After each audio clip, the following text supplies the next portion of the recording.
देखनी ना हम जोतवैया बोवैया। ऐसा का करबा हो?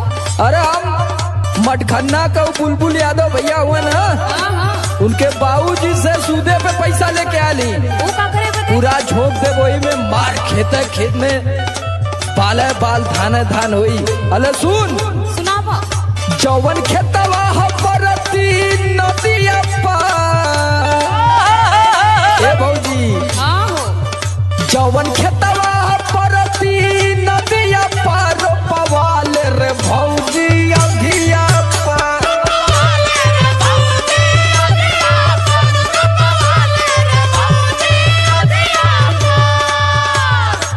अरे ओ में खुदा इतना कोसरा ढा लगल का ओमे खेती करबा तू?